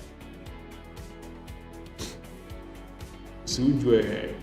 Yeah, it applies to her allies, but this is quite a little bit different, because this is can't be damaged, you know, like this is too OP to be applied to all of his allies. But I do expect this to do that actually, because the wording actually, you know, going to that direction. So yeah, that is Wenlock. and then his rival rune is alright. His Avatara is because of his Divinate. Like his Divinate reduce his third skill cooldown every time he casts his basic ability. So that's why you definitely do need this Avatara, because it will reduce his third skill ability cooldown, and he will be able to spam this, you know, as long as he manages to trigger his Avatara. And if you bring someone like Chuyao and you know, make him has like the highest attack in your lineup, then you will be able to just keep spamming his third ability. Although for what, I still don't know. Like this is not something that you want to spam compared to other Esper's third ability. Now going to Yun Chuan, his first ability is alright, still you know, being replaced by the standard Yun Chuan, like whether you need this one or the previous Yun Chuan version better. It depends on the content that you are actually fighting. The normal Yun Chuan have more utility. He can reduce the enemy speed, he can give miss rate up to enemies, he can inflict permanent sear, and he also gives speed up to his allies. So a lot more benefits for you know, the standard Yun Chuan for you know, team battle, for teamwork. This one reduce the enemy's damage. So he is literally only viable in PvP. Like there is no use for you bringing him to PvE, right? Like the immovable object reduce your damage taken, but you don't actually really need to reduce the damage taken from the boss. Like after the boss move 10 times anyway, this is gonna be gone, you know. So the entire fight, you're gonna be a Yun Chuan without any of this passive anyway. And then the third skill, if you bring Lushang together with you, you're gonna be able to deal true damage, which is quite alright. Not as huge as Yamato, but it is still something. Like it increase your damage. So if you can, try to bring Lushang. But Yun Chuan himself, by himself, is already strong enough. You know, the OP part of Yun Chuan is this immovable object one. So definitely a counter against Moroyama. It's definitely a counter against Moroyama. I can already imagine the developer, you know, thinking about this, because not a single Esper that we have right now can survive getting hit by Moroyama. You know, unless they are like, you know, death denial kind of Esper, you know. But nothing can survive getting hit by Moroyama. So they definitely release someone who can survive getting hit by Moroyama, right? So here it is. Here is the guy, and he can make his entire lineup immune to Moroyama with this immovable object. And then after that, at the start of Yun Chuan's turn, if his HP is above 50%, damage taken minus another 25%. So this only applies for Yun Chuan. So on top of immovable object, he also have this extra damage taken reduction. So I think he will not receive any damage if you bring him together with Sakura. Like 25% damage reduction from Sakura, 25% damage reduction again from this passive, and then from the immovable object. My God, he can probably receive only 1 damage. His HP is below 50%, he will receive plus 100%. So this is a nice boost to his survivability. And then this one, when all immovable objects takes expire, cast Skyward Strike and grants all allies a bonus turn. Definitely the strongest kind of resonance, you know. Like I always say, getting a bonus turn in a turn-based game is something that is very, very strong, very, very powerful, you know. So once the enemy moves 10 times, it is your turn to kill them. Yeah. So yeah, that's Yun Chuan. Definitely really, really strong in PvP. I can already see, like for a pay-to-win players, he is gonna be a meta right now. Like every single Wuyo lineup will definitely gonna have Yun Chuan in their lineup. I can already see that. It only on their active turn. It lives after their turn ends. Yeah. But that's the thing, you know. The thing about Wenlock is that what you need from this is that if you are using a HP based lineup Esper or Defender Esper lineup, you definitely gonna lose in terms of speed against someone like, you know, a speed team, like someone who brings Moroyama, like myself. So all this time, like in PvP, I always win, not always, but most of the time I win against Wuyo lineup because I can just kill them before they take even a single turn to move, you know. So I can just kill their entire lineup if I bring a controller and they can just die one by one as long as I have my Moroyama. But if you have Wenlock, you cannot die before you move. And if you can move, you can do something. Especially someone like Sakura or Lian, you know, like you just need to move once to make your entire lineup immortal. That is literally what Sakura do, you know. So this is very, very strong if you do want to survive getting hit by a speed team in PvP.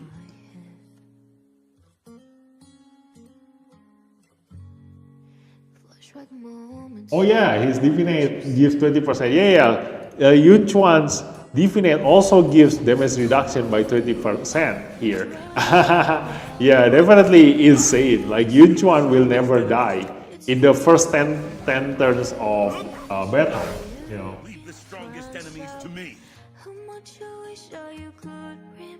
It only defends against dots like bleed poison and which one? Which one protects against dots?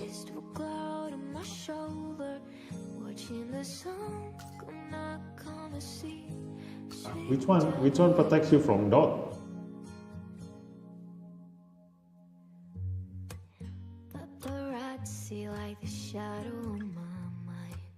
Which one protects you from dot? I'm confused about that sentence you have, Azurda. But yeah, that's what we find out about all these Esper. Here again, it says before an active turn gives take 5. You only get take 5 on your turn. Oh no. That's the thing. You know, before ally's active turn starts, that means that at the beginning of combat, it also considers before your ally's active turn starts, you know.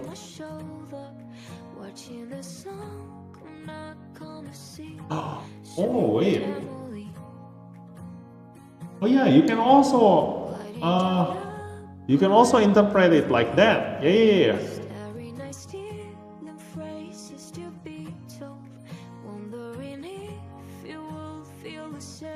No, it's not for the dot. Yeah, it does stop the dot probably, but the thing that stops this, I think I know what the developer wants. This is to counter Iki. This is to counter Iki and Wuyo, because every time you attack Iki and Wuyo, your allies receives damage. So now every time your allies move, before your allies move, you will get take 5, and then after you finish your action, they will remove your take 5. That means that while you are in your active turns, while you are attacking your enemies or make your move, you cannot be damaged, and you will not trigger the enemy's counterattacks, which gonna stops all those counterattack types Esper, like you know, Sujue, Ana, and then Momo or any other Esper that gets triggered that can trigger a counterattack, and then healing 20% of damage dealt, which means that all of your allies will have a permanent life steal. Yeah, this can also be interpreted like that. Yeah, that's true. Yeah, I thought like before allies active turn starts means that at the beginning of combat, before any of your Esper moves, that is also considered before allies active turn starts, you know, that is also considered, because it's like here, you know, there's a long time between the beginning of combat until your first ally move. Those time limit, like those timeline, is also considered before your active turn starts. Yeah, but you can also interpret it like that. Yeah, that is true. I think that makes more sense. You know, like this take 5 will only get triggered every time your allies move. So every time your allies move, they will have this golden buff on themselves to prevent them getting killed by Wuyo's return damage and also Ikki's return damage, and also stopping your allies from triggering the enemy's Avatara, and also the enemy's Ana, the enemy's Momo, the enemy's basically every single counter-attack type expert like Emma. It will stop them from doing anything to you, and it also have a permanent lifesteal. And then after your active turns ends, then they will take away your golden buff here. And then after on your next turn again, you will get the take 5 again. So this is kind of like a permanent buff on all of your allies, but only active while they are having their active turns. Yeah. That makes more sense. I think that's what's gonna happen if you get Wenlock to Resonance 6. That's definitely what's gonna happen. That makes more sense. Yeah, it's neither OP or neither useless. You know, it is in between. This is definitely a balanced buff. You know, this is definitely a balanced gameplay. So this is really strong, definitely, because this way you can now kill Ikki and Wuyo as a speed team. Because right now I'm having trouble killing those two because I myself die first. The more moves I take, the more I die by myself. Even though the enemy didn't do anything to me, I die. You know. Ikki, Sujue, and Wuyo and Poison and Bleed because you get the buff before the Poison and Bleed are activated. Yeah. Look at Sachiko real quick. What's Sachiko? What happens with Sachiko?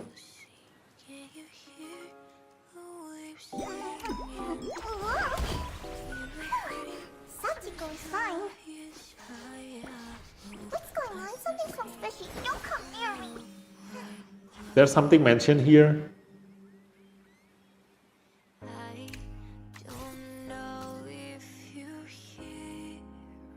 At the start of its teammate's turn, it says. It's a little bit different. That's why I expected something different just now. Not like a buff like this, you know, like at the start of its teammate's turn. It's different. Like before your ally's active turn, it says. Yeah. At the start. Usually the buffers like this, like Sachiko, like Feng Sun, like Wenlock also have that, right? Wenlock also have that. The one that he gives critical rate and critical rate up and critical damage up, right? The performer. This one. Yeah, before ally's active turn starts. Wait. Oh yeah, it's the same. They change it. So this one, before ally's active turn starts. Yeah.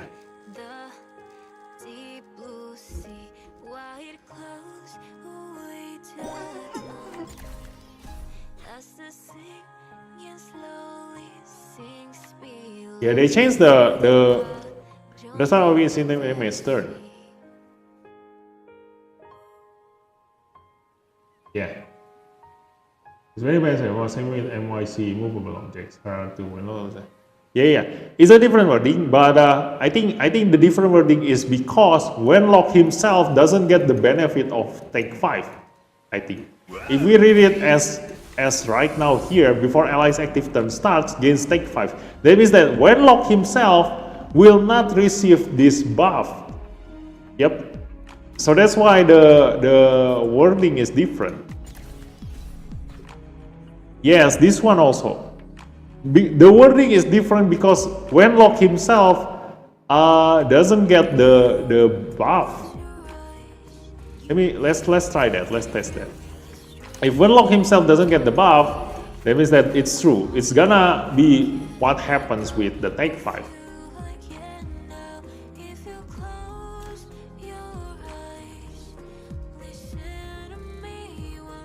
Clara. Let's see. Clara will get the critical rate and critical damage, but Wenlock should not get the critical rate and critical damage. Let's go. She has. Okay. He has. Okay. So it actually is the same with Sachiko. But why is the wording different? Yeah, we will never know. We will never know. But still, I think that's, yeah. It's just exactly the same as Sachiko, but the wording is just different. They probably forget their English, or maybe they changed the translator. I think they changed their translator. So yeah, wait, what? Why did she keep her buffs?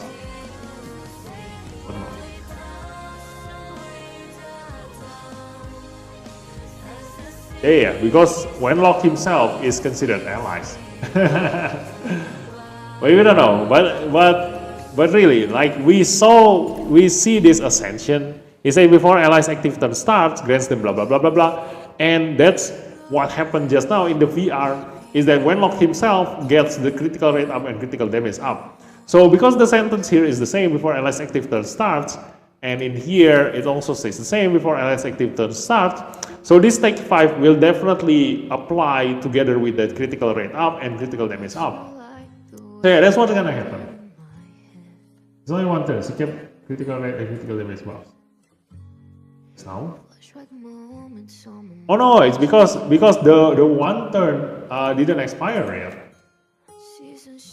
You know, one turn is because it applies not on Wenlock's turn.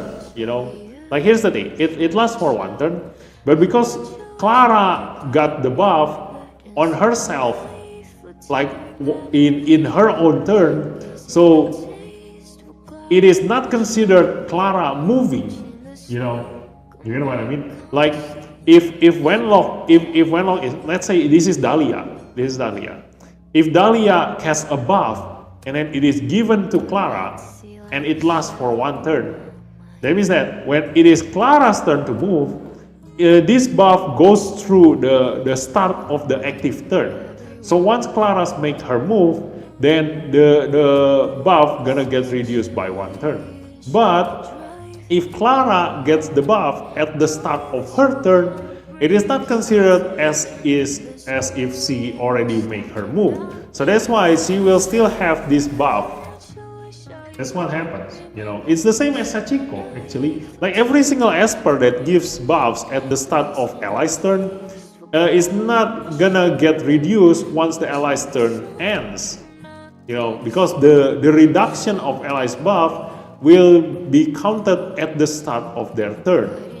You know, it's the same as Sachiko one. Basically, Sachiko not function like this one, right?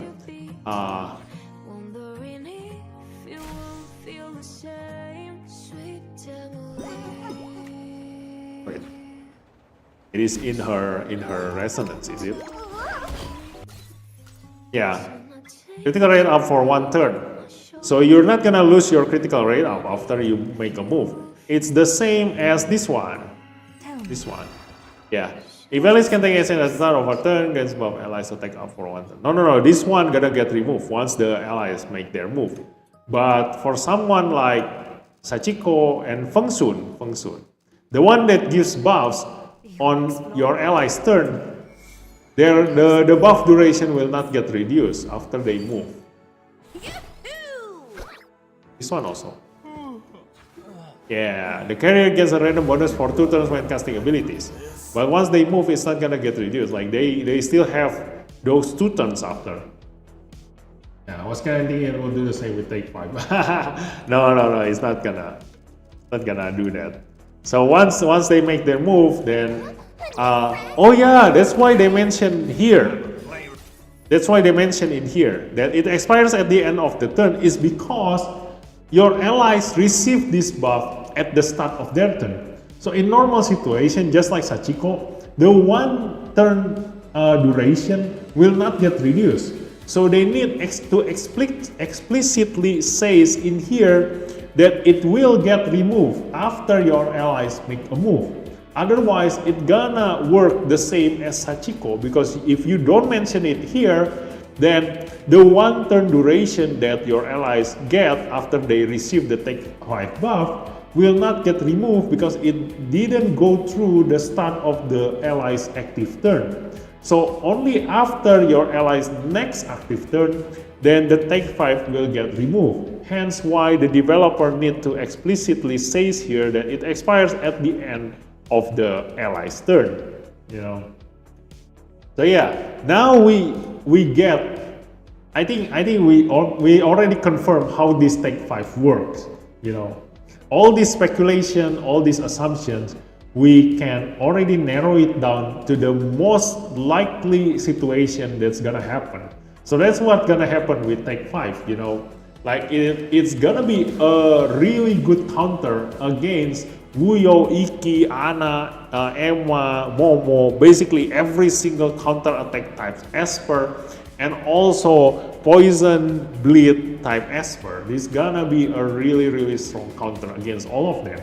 So definitely try to get Wenlock to Resonance 6 if you can, and you will be able to counter a lot of situations and get out of a lot of, like, you know, really bad situation. Just like myself, like I'm using a speed team lineup, and I always have problem when trying to kill Iki, because for Wuyo, I can just kill Wuyo herself at the beginning of the battle. Straight away, I'm just gonna kill Wuyo. But if it is Iki, I cannot target him. So I need to kill his entire lineup first before I can reach to Iki. So if he has at least like someone like Sujue or Mavis or someone that has that denial, then I'm gonna die first before I manage to kill that Iki, because I keep getting damage every single turn. But for Wuyo, I can just survive. I only need to hit the enemy 5 times because my Moroyama kills the enemy once for every single turn that I take. So it's still easier to kill Wuyo than Iki for my case. It's the most likely thing to happen, but you can be 100% sure. It's only 99.99% long. I can give you his resonance one. Yeah. So yeah, that's what happens. Let me show you. Once.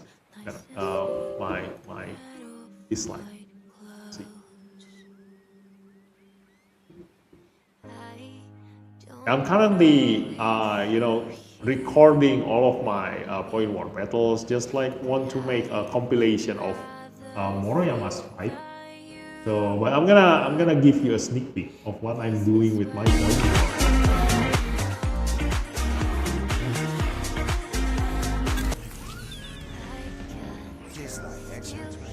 Do you have new Resonance 6? Nope.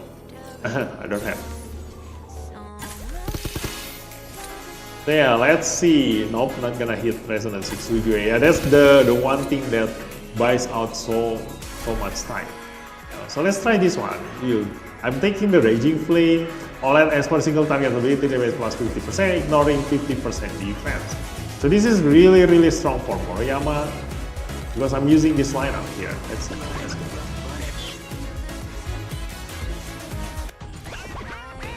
So like this one, like at the beginning, my bottom system can move.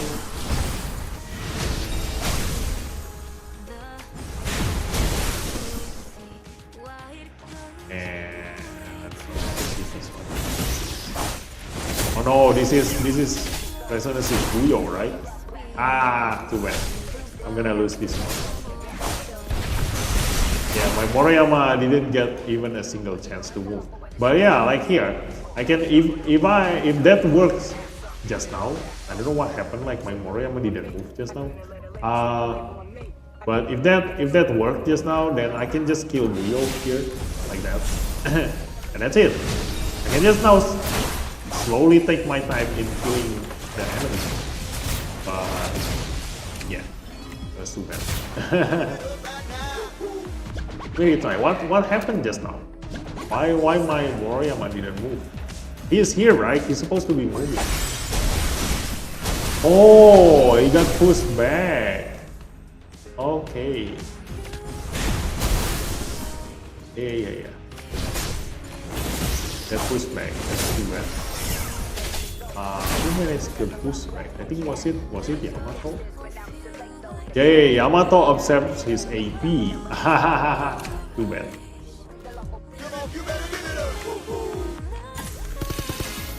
Yeah, let me just see the record.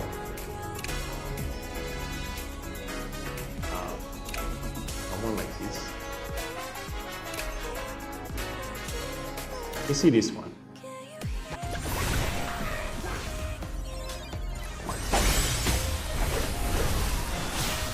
Look at that. With Moriyama Resonance 1, like once my platoon system moved, if there was someone like Yamato can steal AP just now, I can just kill the enemy one by one, just like this, you know. Every time my Moriyama moves, someone gonna die. Look at that. Don't try to save. Yeah, who pushed back? Yamato steal my AP.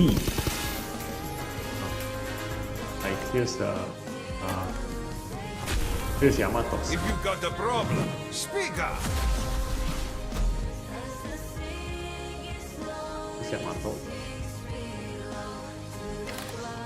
I got it. History is remembered Here. by the weak. Absorb 10% AP and distributes it evenly across all allies. You know, this is what stopped my Moriyama from moving just now.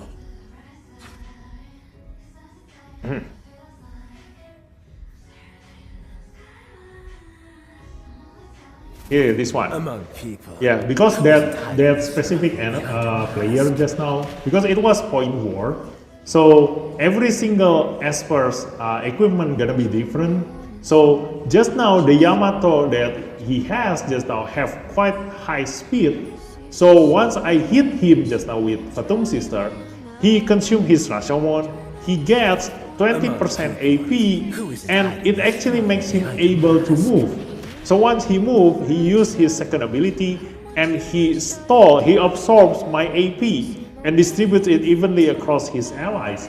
So that stops my Moriyama from moving just now. So I was unlucky just now to actually meet a fast Yamato. Usually a lot of times like the enemy Yamato doesn't have that much speed, but yeah, sometimes I did get that kind of enemy, you know. I think my Moriyama to R1 I'm going to be unstoppable. Yeah, let's try again. Let's just spend this Nexus Crystal. We gotta try hitting the enemy again. Let's see. So this is what I'm doing. Look at that. Yeah. See? Like after my Phantom Sister move, like the enemy gonna counter attack me, blah blah blah blah blah. If I can survive that, and hence why I use Phantom Sister. Like even if I cannot survive that, like my Phantom Sister gonna revive every single allies that I have here. And if I can, if the enemy is still gonna counter attack me, then I will die. But if I can survive that and my Moriyama move, I can just choose who do I want to kill first, which one is the most dangerous. And it's definitely gonna be Wuyo, the most dangerous one. So I can just click this and hit see die. You know. Now I'm gonna move, and then I will hit the one that is the least dangerous if I hit. So it's gonna be either Chuyao or Sakura, because if I hit HUEHUE, she's not gonna die because I'm gonna kill her with a pursuit attack, so she will revive. And if I hit Ana, she's gonna definitely counter attack me. So the safest option is to hit Chuyao here. There. Okay. Now let's hit Chuyao again. Okay, now it's my time to move. So the next dangerous one is gonna be HUEHUE or it's gonna be Ana. So I do want to kill Ana right now because Ana has Chuyao's buff. So let's kill Ana here. Blam. Now I do hope that my Sakura is able to move. So once my Sakura is able to move, I can make my Moriyama immortal. As long as I don't get one-shotted, my Moriyama gonna stay alive because he also have Chuyao's buff. I have my Spirit Aegis here, you know. So now I'm gonna just choose which one is the next dangerous Esper to be left alive. So it's gonna be Chehe and Moroyama. Like I said, this is why I said that even though Chehe is really strong, but for my situation, when I chose to grab my Resonance 1 Moroyama, I'm not afraid of Chehe because I click this and Chehe is gone. You know. So the only problem right now for me is Iki. You know, like I cannot kill Iki. And now Sakura, I can just kill Sakura slowly. She will never be able to kill me. But I still have a chance for Chuyao to be able to kill me. Like if he has like high HP and critical damage, like if he hit me and I die, then that's gonna be you know, problem for me. So the next one I kill is gonna be Chuyao here. Plan. So just it. That's how I play my point war right now. Just choose which one I want to kill first. Look, like this. Like this Sakura is very weak. You know, I didn't even deal any damage at all with my passive. But once I click my third skill, she's gonna die. Just look. This is Moroyama, guys. This is Moroyama. Like nothing can stop him. Like he ignores damage mitigation, and hence why once Chuan comes out, I'm gonna have problem. Once everybody start using Chuan, the meta Chuan, I'm gonna have problem, guys. I won't be able to do that anymore. So yeah, that's it for tonight's stream, guys. So hope you guys enjoy it, and thanks for watching, and I'll see you next time. Bye bye. Music you may not can make you play 4 turns in a row. Yeah, exactly. But I don't have that, so yeah, I'm just gonna need to be patient. Yeah. So thanks for watching. Bye bye. And thanks for all the ideas, Asura. Yeah, you helped me, you know, make a really good discussion about all that, those assumptions and you know, prediction. Yeah. Ciao. Bye bye.